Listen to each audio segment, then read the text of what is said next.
Good morning students. आज हम लोग फिर से एक न्यू लेक्चर लेके आए हैं चैप्टर 8 का। आज जो मैं लेक्चर पढ़ाने जा रहा हूँ बेटा वो थ्योरेटिकल है और लास्ट में एक छोटा सा डेरिवेशन हम लोग करेंगे और उस डेरिवेशन के बेसिस पे आपको एग्जाम्पल 8.6 और बुक के पीछे का आंकिक प्रश्न 8.2 ये दो क्वेश्चन आपको सॉल्व करने हैं जो कि ऑलरेडी मेरे यूट्यूब चैनल पे अपलोडेड हैं। तो आप प्लेलिस्ट में जाके ये दोनों क्वेश्चन सॉल्व कर सकते हैं।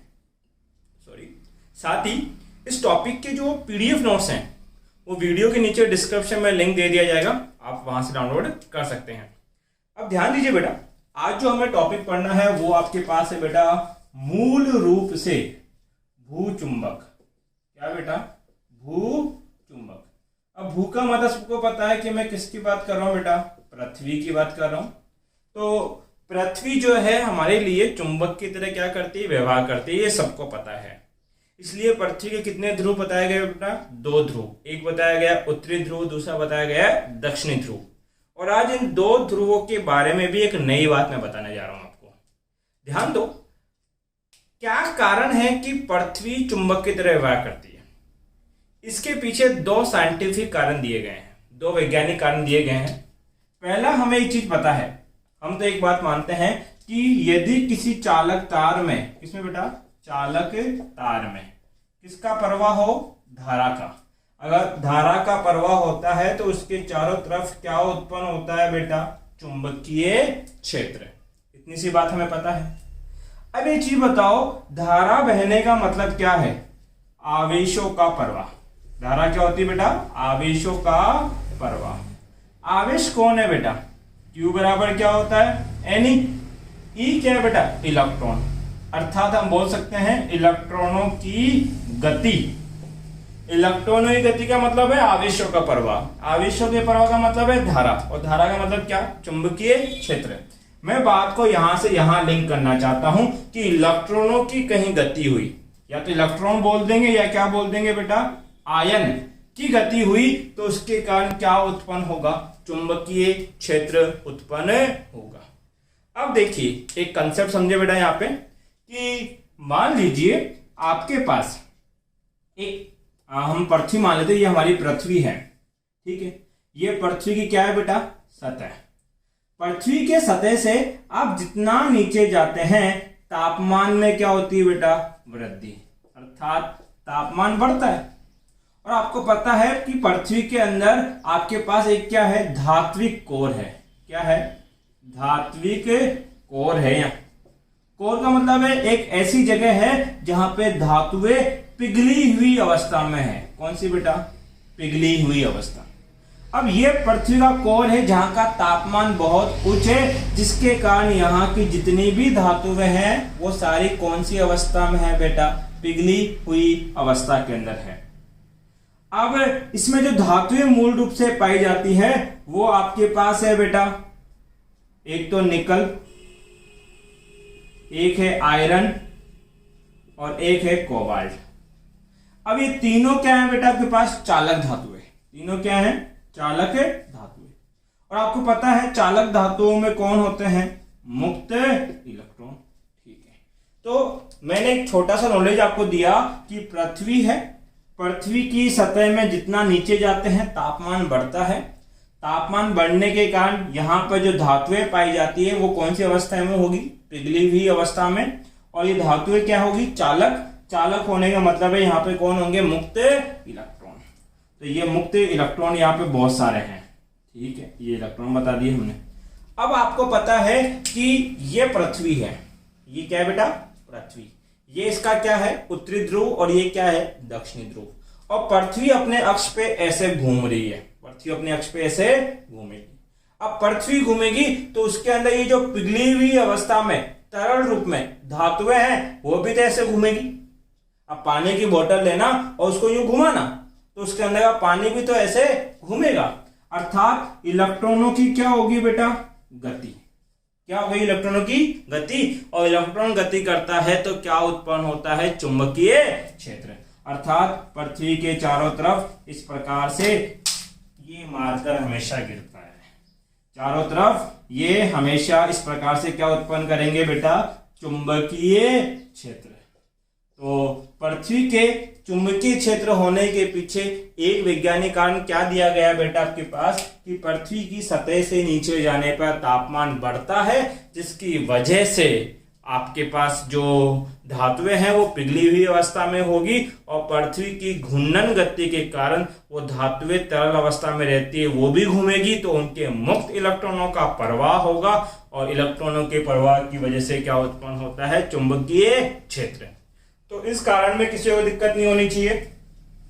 अब दूसरा वैज्ञानिक कारण देखते हैं बेटा कि पृथ्वी के चुंबकीय क्षेत्र के पीछे दूसरा वैज्ञानिक कारण क्या दिया गया है। पृथ्वी है, पृथ्वी के ऊपर क्या है बेटा, उसका वायुमंडल है और वायुमंडल में विभिन्न प्रकार की क्या होती है बेटा, गैस, और इसमें अलग अलग प्रकार के क्या होते हैं, मंडल। मंडल का मतलब परतें होती है वहां पे। तो ये हमारी पृथ्वी, ठीक है, और ये पृथ्वी में विभिन्न प्रकार के क्या है बेटा, मंडल है, क्षोभ मंडल, आयन मंडल, ओजोन मंडल, बहुत सारे मंडल आपके पास होते हैं। तो ध्यान दो, ये आपके पास बोला गया आयन मंडल। अब सुनना, इसको आयन मंडल क्यों कहते हैं। तो हमने बोला कि यहां पर बहुत सारी आयनित गैसें होगी। अब गैसें आयनित कैसे होगी, समझिए। आपके पास मान लो कोई गैस क्या है, CO2, ठीक है, बाहर से क्या आ रहा है बेटा, सूर्य का प्रकाश, और सूर्य के प्रकाश के पास क्या होती है बेटा, ऊष्मा। अर्थात इस CO2 गैस को बाहर से क्या प्राप्त हो रही है, ऊष्मा। ऊष्मा का मतलब है ऊर्जा। तो जब CO2 को अतिरिक्त ऊर्जा प्राप्त होगी तो ये टूटेगा, और टूटेगा कैसे, C+4 O2 -4 में। अब देखो, +4 का मतलब ये धनात्मक हो गया और माइनस का मतलब ये ऋणात्मक हो गया। तो अब कितने प्रकार के आयन बन गए, दो, एक धनात्मक आयन बन गया, दूसरा क्या बन गया, ऋणात्मक आयन। अब इस प्रकार से यहाँ पे बहुत सारे क्या हो गए बेटा, आयन। यहाँ negative positive negative positive negative positive, जो भी बनाना चाहो। इस पूरे आयन मंडल में बहुत सारे आयन है। अब सुनना, इधर पृथ्वी अपने अक्ष पे क्या कर रही है, घूर्णन। जब पृथ्वी घूमता है तो उसका जितना भी वायुमंडल है वो भी घूमता है, वायुमंडल भी घूमता है। अगर वायुमंडल घूमेगा पृथ्वी के साथ साथ तो वायुमंडल में ये आयन मंडल है, ये भी घूमेगा। और आयन मंडल में क्या है, आयन। आयन का मतलब क्या है, इलेक्ट्रॉन। तो इलेक्ट्रॉन भी क्या करेंगे, गति। और जब इलेक्ट्रॉन गति करेंगे तो वहां पर क्या उत्पन्न होगा, चुंबकीय क्षेत्र। अब सर ये तो हमने मान लिया कि पृथ्वी अपने चारों तरफ क्या उत्पन्न करती है, चुंबकीय क्षेत्र। अब हमारा मोटिव यह है कि इस चुंबकीय क्षेत्र के मान की गणना कैसे करी जाए, गणना कैसे करी जाए। तो देखो, इसकी गणना करने के लिए हमें चुंबकीय क्षेत्र के 3 अवयव पढ़ने पड़ते हैं। जैसे मैं बात करता हूं, आप सब लोगों ने पढ़ा है कि हमारे पास कितने डायमेंशन है, कितने अक्ष होते हैं बेटा, 3, X, Y और Z। इसको बोलते हैं 3D। अगर आपको किसी कण की 3D कोऑर्डिनेट पता है, 3D निर्देशांक पता है, 3 विमीय निर्देशांक पता है, तो आप उसकी स्थिति के बारे में डिक्लेरेशन दे सकते हैं, एक्सप्लेनेशन दे सकते हैं। जैसे मान लीजिए ये मेरा x अक्ष है, ये बोर्ड का जो ये तल है ये क्या है, x अक्ष, और ये क्या है मेरा y अक्ष। तो ये मेरा क्या हो गया बेटा, केंद्र, और ये जा रहा है वो कितना है, z है। और मान लीजिए ये मार्कर यहां पर है, तो ये मार्कर z में भी है, ये मार्कर x में भी थोड़ा आगे है, और ये मार्कर y में भी थोड़ा क्या है, ऊपर। तो इस मार्कर के कुल कितने निर्देशांक होंगे, 3। x में 2 मीटर, y में 3 मीटर और z में 4 मीटर। तो मैंने क्या किए, इसकी एक स्थिति बता दी मार्कर की कि आपके पास 2, 3, 4। तो ये जो 3 आपने निर्देशांक बताए, इसके आधार पर आप बता सकते हो कि ये मार्कर यहां पड़ा है। तो मार्कर की स्थिति बताने के लिए आपको किसकी आवश्यकता पड़ी, 3 निर्देशांकों की। इसी तरीके से पृथ्वी के चुंबकीय क्षेत्र के मान की गणना करने के लिए हमें 3 अवयवों की आवश्यकता पड़ती है, और उनको बोला जाता है बेटा भू चुंबकत्व अवयव, और हमें उसी की परिभाषा पढ़नी है। ये तो थ्योरी नॉलेज है, ये कोई नहीं पूछता बेटा आपके पास, केवल आपको नॉलेज के लिए पता होना चाहिए। जो एग्जाम में जो पूछा जाता है वो है बेटा वो भू चुंबकत्व अवयव आपके पास। तो उनकी परिभाषा क्या होगी, उनको ध्यान से समझना।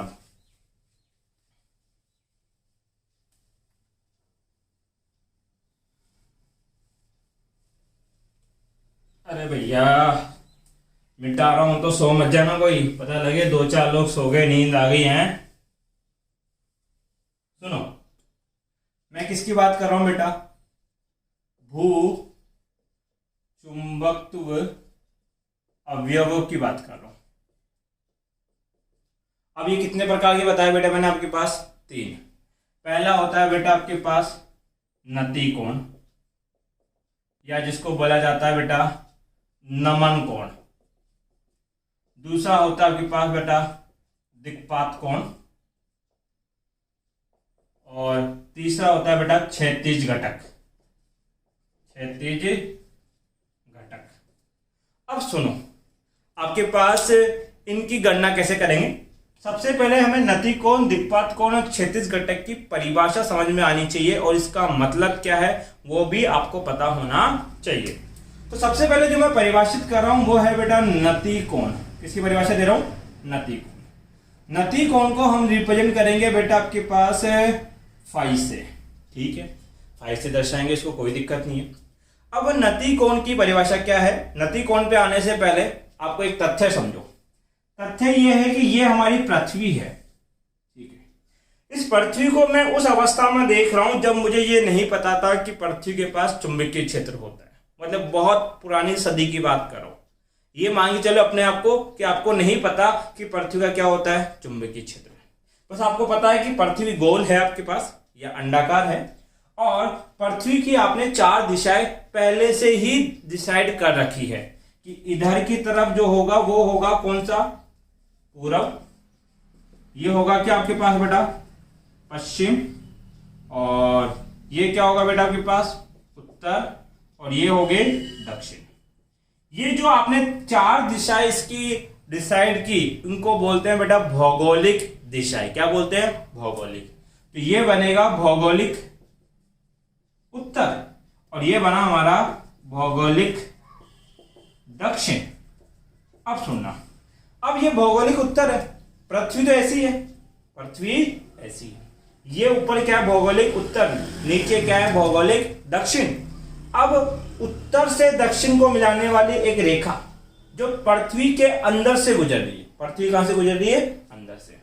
तो उत्तर से दक्षिण पे मिलाने वाली एक रेखा जो इसके अंदर से गुजर रही है, ये कहलाता है बेटा आपके पास भौगोलिक अक्ष। क्या कहलाता है?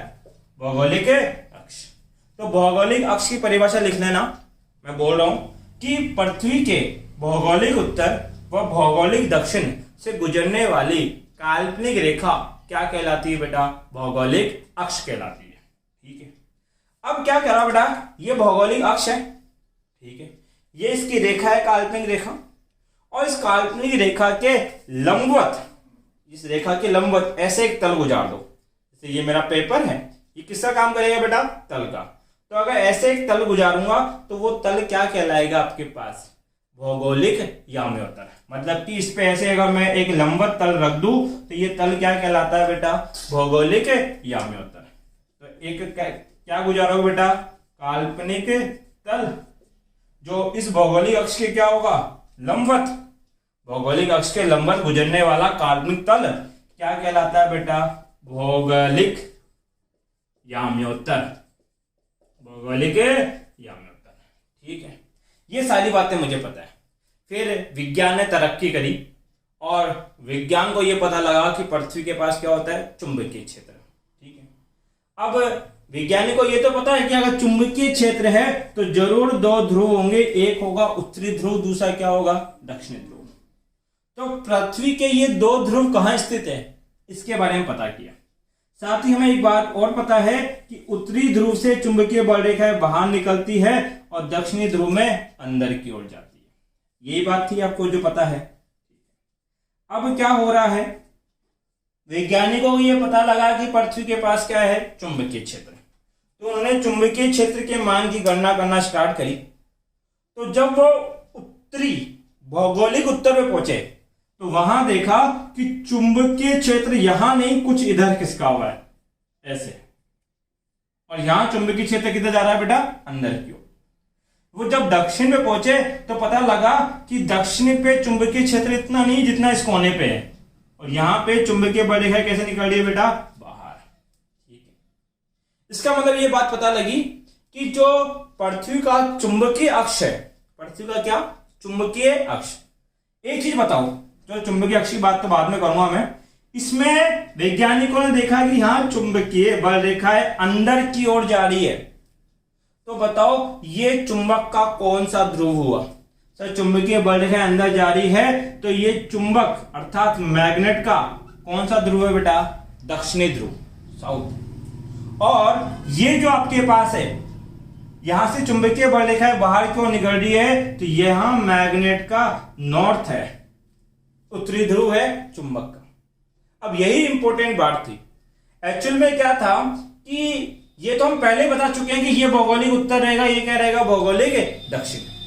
वो तो हमें बाद में पता लगा कि जिधर भौगोलिक उत्तर है उधर आपके पास चुंबकीय दक्षिण ध्रुव है। चुंबकीय क्या है बेटा, दक्षिण।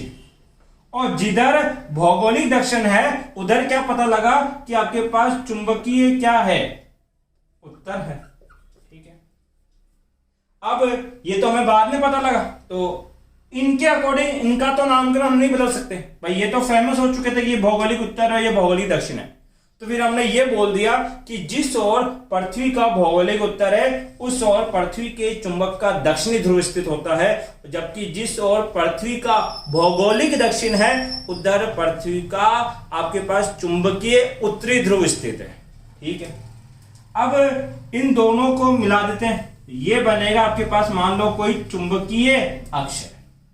अब यहां पे क्या होता है बेटा, जो चुंबकीय दक्षिण है और चुंबकीय उत्तर है, इनको मिलाने वाली एक काल्पनिक रेखा, इनको मिलाने वाली एक काल्पनिक रेखा क्या कहलाती है बेटा, चुंबकीय अक्ष कहलाती है। तो चुंबकीय अक्ष क्या होता है, हम बोलेंगे कि जो आपके पास चुंबकीय दक्षिण और चुंबकीय उत्तर को मिलाने वाली काल्पनिक रेखा क्या कहलाती है बेटा, चुंबकीय अक्ष। जैसे यहाँ पे आपने भौगोलिक अक्ष डिफाइन किया, ऐसे हमने यहाँ पे क्या डिफाइन किया बेटा, चुंबकीय अक्ष। फिर यहां क्या बनाया था, भौगोलिक याम्योत्तर, तो यहां क्या बनाओगे, चुंबकीय याम्योत्तर। अब चुंबकीय याम्योत्तर क्या होता है कि ये जो भौगोलिक अक्ष है इसके लंबवत एक तल गुजारो, तो ये तल, ये पेपर क्या बोलता हूं तल है, और ये अक्ष के क्या है, लंबवत है। तो ये जो तल गुजरेगा चुंबकीय अक्ष के लंबवत तल क्या कहलाता है बेटा, चुंबकीय याम्योत्तर कहलाता है। क्या कहलाता है, चुंबकीय याम्योत्तर। क्या है, ये एक तल है। तो यहां से आपने कितनी परिभाषा सीखी बेटा, 4 परिभाषाएं, और हमने एक नई बात जानी। पहली परिभाषा क्या है, भौगोलिक अक्ष, क्या पूछेगा वो आपसे, तो बोलोगे भौगोलिक उत्तर और भौगोलिक दक्षिण को मिलाने वाली रेखा भौगोलिक अक्ष। फिर बोलेगा भौगोलिक याम्योत्तर क्या होता है, तो बोले इस भौगोलिक अक्ष के ऊपर एक काल्पनिक लंबवत तल बनाएंगे, वो लंबवत तल क्या कहलाएगा, भौगोलिक याम्योत्तर। फिर पता लगा कि जिधर भौगोलिक उत्तर है उधर चुंबकीय दक्षिण ध्रुव रखा है, जबकि जिधर आपके पास भौगोलिक दक्षिण है उधर चुंबकीय उत्तरी ध्रुव रखा है। फिर बोला इस चुंबकीय दक्षिणी ध्रुव और चुंबकीय उत्तरी ध्रुव को मिलाने वाली रेखा क्या कहलाएगी, चुंबकीय अक्ष कहलाएगी। और हमने क्या बोला, इस चुंबकीय अक्ष के लंबवत, चुंबकीय अक्ष के लंबवत जो तल गुजरेगा वो क्या कहलाएगा, चुंबकीय याम्योत्तर। अब देखो ये चुंबकीय याम्योत्तर ऐसे बनेगा और भौगोलिक याम्योत्तर तल ऐसे बनेगा। भाई 2 तल बता देता हूं मैं आपको, सर जी ये ऐसे है, ये तो कौन सा है आपके पास भौगोलिक याम्योत्तर, और ये क्या है, चुंबकीय याम्योत्तर। इसके बीच में ऐसे कुछ कोण बन रहा है, तो हमने बोला यहां पे कुछ कोण बनेगा, और ये कोण अगर पृथ्वी के केंद्र के समीप नाप रहे हो, पृथ्वी के केंद्र के समीप नाप रहे हो, तो ये कोण होता है 11.3 डिग्री, या कई बुकों में 11.5 डिग्री भी लिखा होता है। तो अगर मैं बात करूं तो ये कोण आपके पास है, जैसे कि अगर आप आरबीसी की गवर्नमेंट की बुक पढ़ोगे तो 11.3 डिग्री है, एनसीईआरटी पढ़ोगे तो 11.5 डिग्री आपके पास लिखा हुआ है। तो हम तो आरबीसी पढ़ रहे हैं तो हम कितना लिखेंगे बेटा, 11.3 डिग्री का। ये कोण कहां का है, पृथ्वी के केंद्र के समीप। तो ये तो हमने कुछ बातें पढ़ी। अब हमें देखिए बेटा, पहली परिभाषा जो हमें पढ़नी है वो है आपके पास दिक्पात कोण। अब देखो दिक्पात कोण क्या होता है कि हमने कितने याम्योत्तर पढ़े बेटा, 2। एक पढ़ा भौगोलिक याम्योत्तर, तो तो ये लंबवत तल क्या कहलाएगा? भौगोलिक यामोत्तर। और ये अक्ष क्या कहलाएगा बेटा आपके पास? भौगोलिक अक्ष। तो दिक्पात कोण क्या होता है? ये भौगोलिक यामोत्तर इस भौगोलिक अक्ष के साथ कितना कोण बनाता है, वो कोण क्या कहलाता है बेटा आपके पास? दिक्पात कोण। तो परिभाषा क्या देंगे बेटा? किसी स्थान पर भौगोलिक याम्योत्तर तथा चुंबकीय याम्योत्तर के मध्य बना कोण दिक्पात कोण कहलाता है। दिक्पात कोण कहलाता है। इसको किससे दर्शाएंगे बेटा? फाई से। अब जब आपसे दिक्पात कोण की परिभाषा पूछी जाए तो आपको यह फिगर ड्रॉ नहीं करना। आपको कैसे ड्रॉ करना है? हम क्या करेंगे? एक तल लेंगे। क्या लेंगे बेटा? एक तल। ये एक तल है, ठीक है। इसको बोल दिया कि ये आपके पास क्या है बेटा? चुंबकीय याम्योत्तर है। क्या है? चुंबकीय याम्योत्तर।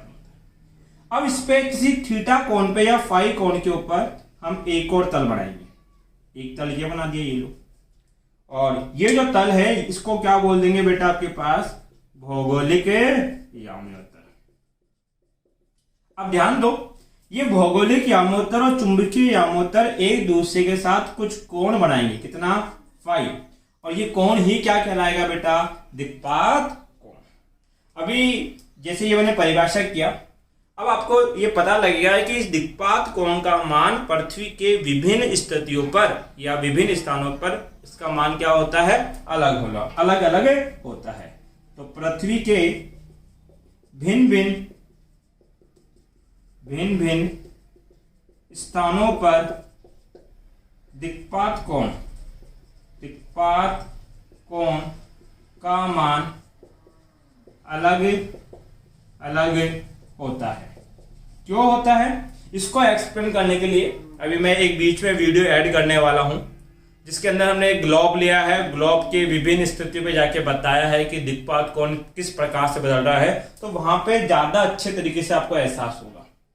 इसके बाद अगर अगली टर्म की मैं बात करूं आपके पास, कि जैसे जैसे आप ध्रुव के निकट जाते हो, क्या बोल रहा हूं? ध्रुवों के निकट जाने पर आपके पास दिक्पात कोण के मान में वृद्धि होती है। एक बार बेटा दिक्पात कोण से रिलेटेड ये चीजें आप अपनी कॉपी में नोटबुक कर लें, इसका स्क्रीनशॉट ले लीजिए। लोग स्टडी कर रहे हैं अभी एंगल ऑफ डिक्लिनेशन। इसका मतलब है बेटा आपके पास दिक्पात कोण। तो ये आपकी पृथ्वी है, ये इसका क्या है बेटा आपके पास? उत्तरी ध्रुव। तो जहां इसका उत्तरी ध्रुव है उसके कुछ पास में कौन है आपके पास बेटा? दक्षिणी ध्रुव आपके पास। और किसका दक्षिणी ध्रुव बेटा? मैग्नेट का दक्षिणी ध्रुव है। अगर मैं अर्थ की बात करूं तो ये जो लाइन आपके पास इसके पोल से पास हो रही है, इसको तो क्या बोलेंगे बेटा? Magnetic meridian. बेसिकली ये लाइन नहीं है, ये आपके पास क्या है बेटा? एक प्लेन पास कर रहे हैं। और ये जो प्लेन मैंने पास किया है इसको क्या बोला जाएगा? Magnetic meridian. अब यहाँ पे पिक्चर से मेरा समझाने का मोटिव ये है ताकि आपको ये पता लग सके कि डिफरेंट प्लेस के ऊपर जो पोजीशन ऑफ आपके पास चुंबकीय याम्योत्तर है या फिर आपके पास जो पोजीशन है किसकी हम बात करें भौगोलिक याम्योत्तर, तो इसका मतलब समझा देता हूँ। ये आपके पास क्या है बेटा? इंग्लिश में लिखा हुआ है यहाँ, तो ये है भौगोलिक याम्योत्तर। और ये आपके पास क्या है बेटा? ये जो लाइन ड्रॉ करी है ये है चुंबकीय याम्योत्तर। मैं इंग्लिश में बोलने लग गया था इंग्लिश में पढ़ने की वजह से। अब देखिए एंगल ऑफ डिक्लिनेशन का मतलब क्या होता है बेटा? दिक्पात कोण। अब दिक्पात कोण कैसे बनाएंगे? मैं एक चीज़ यहाँ से समझो कि भिन्न भिन्न स्थानों के ऊपर आपके पास जो भौगोलिक याम्योत्तर है उसकी दिशा कैसी होगी? अलग अलग। उसको किस तरह से समझना है? जैसे मान लीजिए ये जो आपके पास लाइन में ड्रॉ कर रहा हूँ ग्रीन कलर की, ये एक आपके पास भौगोलिक याम्योत्तर है जो इस बिंदुओं से, ये अलग अलग बिंदुओं से गुजर रहा है आपके पास, ठीक है। अगर दूसरे टर्म की बात करूं मैं, तो ये आपके पास एक दूसरा क्या है, भौगोलिक याम्योत्तर है, जो कि इससे इससे इससे और इससे गुजर रहा है। तो एक बात आपको पता लगी होगी कि भिन्न भिन्न स्थितियों से जो गुजरने वाला भौगोलिक याम्योत्तर है उसकी दिशा भी कैसी होगी बेटा, अलग अलग होगी। अब देखिए आपके पास अगर मैं बात करूं दिक्पात कोण, तो उसकी परिभाषा ये थी कि भौगोलिक याम्योत्तर व चुंबकीय याम्योत्तर के मध्य बनने वाला कोण क्या होता है, आपके पास दिक्पात कोण होता है। तो यहाँ पे देखो दो लाइन आपके पास शो की गई है। एक तो ये येलो जो है ये रिप्रेजेंट कर रहा है किसको बेटा, आपके पास भौगोलिक याम्योत्तर को, भौगोलिक याम्योत्तर है। जबकि ये रेड है, जैसे बात करें यहाँ पे अगर आप कंपास रखोगे तो ये कंपास इस दिशा में जाएगा, क्योंकि ये तो उत्तरी ध्रुव की तरफ जाएगा आपके पास, तो ये कंपास इस ओर जा रहा है। तो यहाँ पे जो ये तल बना, ये तल किसका काम करेगा बेटा, आपके पास चुंबकीय याम्योत्तर का काम करेगा। ठीक है, अब इन दोनों के मध्य ये कोण बन रहा है, इस कोण को क्या बोला जाएगा बेटा, दिक्पात कोण। क्या बोलेंगे, दिक्पात कोण। अब देखिए भिन्न भिन्न बिंदुओं पे ये दिक्पात कोण हमें कैसे प्राप्त होता है। जैसे एक छोटा सा कॉमन सेंस आपको पता है कि ये जितने भी येलो पॉइंट्स हैं ये सब किसको रिप्रेजेंट कर रहे हैं बेटा, आपके पास ये रिप्रेजेंट कर रहे हैं भौगोलिक याम्योत्तर के। अगर यहाँ पर चुंबकीय सुई रखोगे तो वो चुंबकीय सुई इधर जाएगी, बट अगर यहाँ रखोगे तो वो ऐसे पहुंचेगी। यहाँ चुंबकीय सुई रखोगे तो वो इधर जाएगी, और यहाँ चुंबकीय सुई रखोगे तो वो इस ओर जाएगी। अर्थात पृथ्वी के भिन्न भिन्न स्थानों के ऊपर चुंबकीय सुई की दिशा भी क्या होगी, अलग अलग। और चुंबकीय सुई की जो दिशा होती है वो किसको बताती है बेटा, पृथ्वी के परिणामी चुंबकीय क्षेत्र को।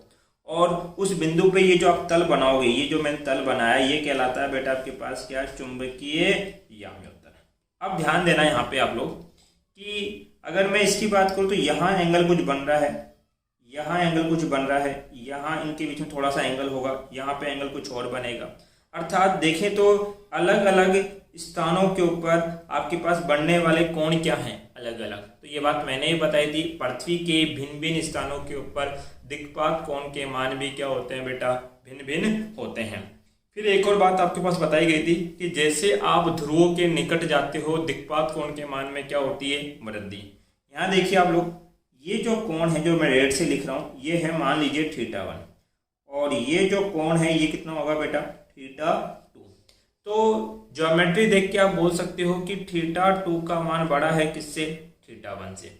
और θ2 जो है वो इस ध्रुव के निकट है आपके पास, तो हम बोलेंगे कि ध्रुवों के निकट जाने पर दिक्पात कोण के मान में क्या होती है, वृद्धि। आई थिंक ये फिगर देखने के बाद आपको ये एहसास हुआ होगा कि पृथ्वी के भिन्न भिन्न स्थानों के ऊपर दिक्पात कोण अलग अलग होता है, जबकि ध्रुवों की ओर जाने पर दिक्पात कोण के मान में क्या होती है, वृद्धि। दूसरी जो परिभाषा बेटा हम लोग पढ़ रहे हैं नमन कोण, इसको हम लोग थीटा से दर्शाएंगे। नमन कोण की परिभाषा क्या है, कभी किसने कंपास देखा बेटा, कंपास कुछ ऐसा होता है, उसमें क्या होता है बेटा, एक डायलर लगा होता है। डायलर का मतलब बोलूं तो घड़ी देखी होगी, घड़ी के चारों तरफ नंबर लिखे होते हैं। जैसे घड़ी में यहाँ होता है 12, यहाँ होता है 3, यहाँ होता है 6, यहाँ कितना होता है 9। तो ये जहाँ पे घड़ी के नंबर लिखे हैं उसको बोलते हैं बेटा उसका डायलर। ठीक है, ये घड़ी का डायलर हुआ। ये हम बोले हमारा कोई कंपास है उसका डायलर है। ठीक है, कंपास के इस डायलर पे यहाँ लिखा होते हैं 0 डिग्री, और यहाँ लिखे होते हैं बेटा 90 डिग्री। ये इसका चलो बेस बना देते हैं, ये इसका आधार बन गया। अब इसमें बीच में क्या होता है, जैसे बेटा घड़ी के अंदर एक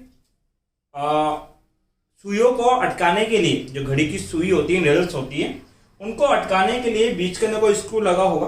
तो ठीक उसी प्रकार से आपके पास जो चुंबकीय सुई है वो अपने इस बिंदु के चारों तरफ ऐसे घूम सकती है, यूं अप डाउन, यूं आपके पास रोटेट कर सकती है। इसके लिए हमने यहाँ डॉट लगा दिया एक। और अब ये चुंबकीय सुई किस दिशा में घूमेगी ये इस बात पर निर्भर करेगा कि जहां ये कंपास रखा है वहां पर पृथ्वी का परिणामी चुंबकीय क्षेत्र कैसा है। जैसे उसके लिए एक ज्योमेट्री बनाता हूं बेटा आपके पास, और ये बात आपको अभी प्रीवियस जो आपने लेक्चर देखा, वीडियो देखा, उसमें भी समझ में आ गई होगी कि ये पृथ्वी है। ये क्या है, पृथ्वी।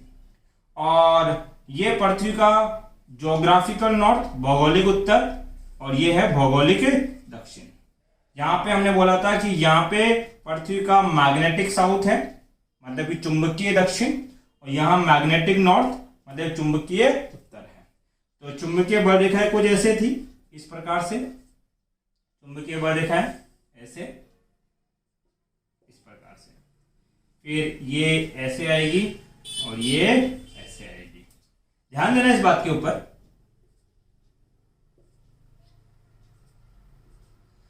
अगर किसी भी बिंदु पर आपको चुंबकीय क्षेत्र की दिशा चाहिए, मान लीजिए आपको यहां चाहिए, चुंबकीय क्षेत्र की दिशा आपको यहां चाहिए, तो यहां आपको क्या बनानी पड़ेगी? स्पर्श रेखा। चुंबकीय क्षेत्र की दिशा यहां चाहिए तो यहां क्या बनानी पड़ेगी? स्पर्श रेखा। चुंबकीय क्षेत्र की दिशा यहां चाहिए तो यहां क्या बनानी पड़ेगी बेटा? आपको एक स्पर्श रेखा। आप क्या करना, इस चुंबकीय सुई को लेना और चुंबकीय सुई को यहां रखना, तो आप देखोगे कि ये जो चुंबकीय सुई है, मार्कर कहां गया मेरा रेड,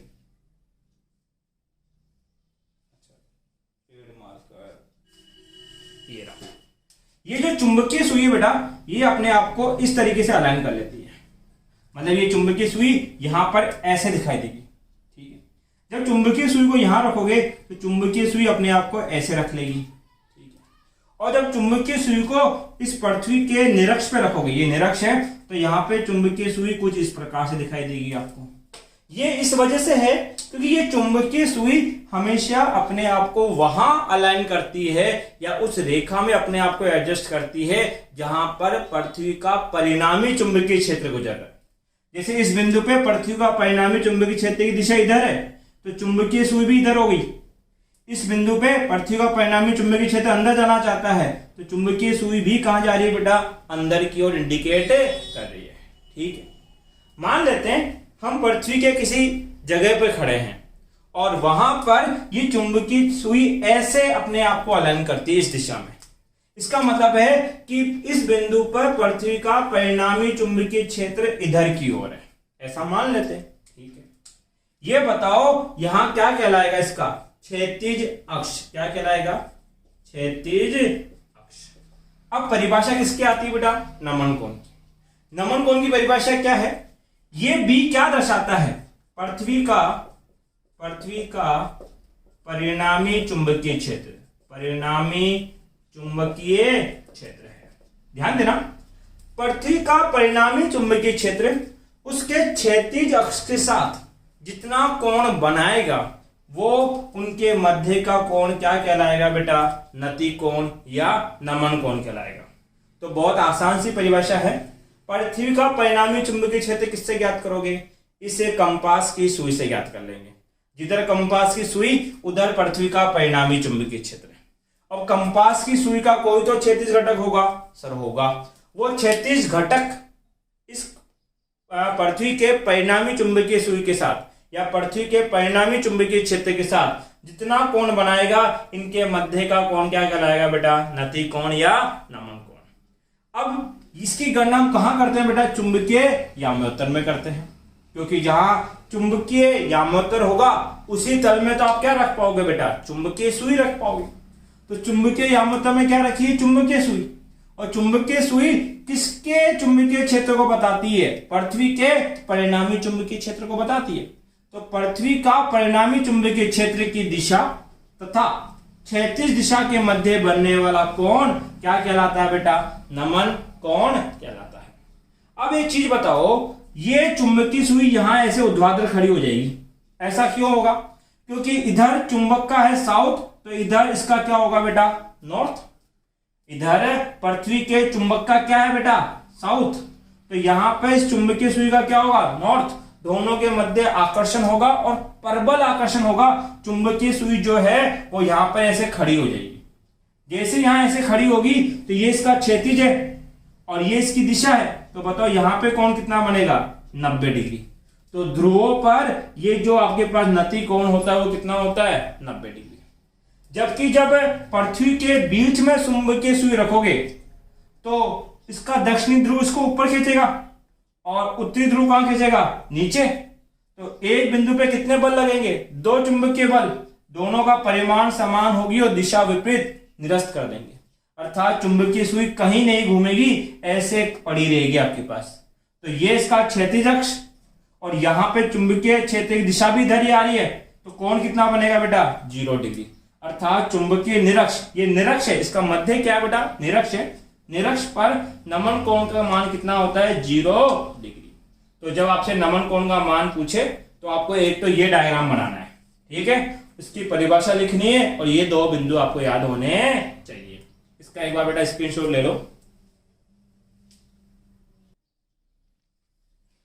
देखो बेटा तीसरी टर्म जो हमें पढ़नी है वो है पृथ्वी के चुंबकीय क्षेत्र का क्या क्षैतिज घटक। तो अभी आपने पढ़ा कि सर हम किसी अब चुंबकीय सुई को अगर रखेंगे तो वो चुंबकीय सुई अपने आप को इस तरीके से अलाइन कर लेगी और चुंबकीय सुई अपने आप को जिस डायरेक्शन में अलाइन करती है वहां पर पृथ्वी का परिणामी चुंबकीय क्षेत्र होता है कितना बी आपके पास। अब ये जो पृथ्वी का परिणामी चुंबकीय क्षेत्र है इस क्षैतिज अक्ष के साथ जितना कोण बनाता है ये कोण आपके पास क्या कहलाता है बेटा नमन कोण कहलाता है, ठीक है, ये नमन कोण है। अब देखो आप इस चुंबकीय क्षेत्र के दो घटक बना सकते हैं, ये तो कहलाएगा क्षैतिज घटक, क्षैतिज को इंग्लिश में बोलते हैं बेटा हॉरिजॉन्टल, तो हमने बोला ये मान कितना होगा बेटा बी हॉरिजॉन्टल। ये कहलाएगा इसका ऊर्ध्वाधर घटक, ऊर्ध्वाधर घटक को इंग्लिश में बोलते हैं बेटा वर्टिकल। अब देखो पृथ्वी का परिणामी चुंबकीय क्षेत्र इस अक्ष के साथ थीटा कोण बनाता है तो इसका ये घटक क्या होगा बेटा बी कॉस थीटा, और इसके साथ नहीं बनाता तो ये घटक क्या कहलाएगा बेटा बी साइन थीटा। ये तो सबको पता है ना कि ये अगर बी है और ये एंगल थीटा है तो ये वैल्यू क्या होगी बी कॉस थीटा, और ये वैल्यू क्या निकल के आती है बेटा बी साइन थीटा। अब देखो इस डेरिवेशन का उपयोग कहां करेंगे हम लोग।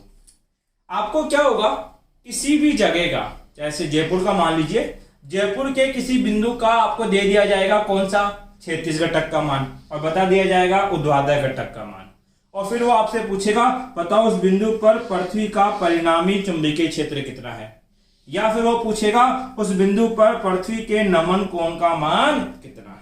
अर्थात इस बी वी का मान दे देंगे और बी एच का मान दे देंगे और बी और थीटा के मान आपसे पूछे जाएंगे।